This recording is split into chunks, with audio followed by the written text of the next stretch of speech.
महाराष्ट्र लोकसभा में चुनाव में किसको कितनी सीटें, देखें क्या कहता है ताजा चुनाव सर्वे। 2024 में 400 पार के नारे के साथ आगे बढ़ रही बीजेपी क्या महाराष्ट्र में अपने प्रदर्शन को दोहरा पाएगी? पार्टी उद्धव ठाकरे के अलग होने के बाद क्या फिर उतनी ही सीटें जीत पाएगी? लोकसभा चुनाव में महाराष्ट्र को लेकर अपना सर्वे पेश किया है। इसमें महाराष्ट्र में किसको कितनी सीटें मिलेंगी, इसका अनुमान व्यक्त किया गया है। महाराष्ट्र में यूपी के बाद सर्वाधिक 48 सीटें हैं। किसको कितनी सीटें?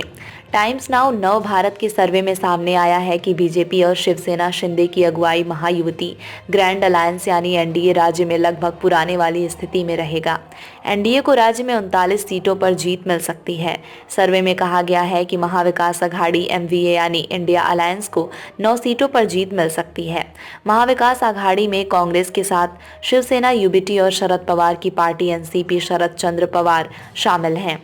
सर्वे में अन्य को कोई भी सीट नहीं दी गई है। 2 सीट पीछे एनडीए। 2019 में चुनाव में बीजेपी और शिवसेना ने मिलकर राज्य के 41 सीटों पर कब्जा जमाया था। टाइम्स नाउ नव भारत के सर्वे में एनडीए को 2 सीटों का नुकसान हो दिख रहा है, लेकिन उद्धव ठाकरे के हटने के बाद भी एनडीए लगभग उसी स्थिति में पहुंच रहा है। बीजेपी ने 25 सीटों पर लड़कर 23 सीटें हासिल की थीं। इसी प्रकार अविभाजित शिवसेना ने 23 सीटों पर लड़कर 18 सीटें जीती थीं। अविभाजित राष्ट्रवादी कांग्रेस पार्टी ने 19 सीटों पर चुनाव लड़ा था और उसे 4 सीटों पर जीत मिली थी।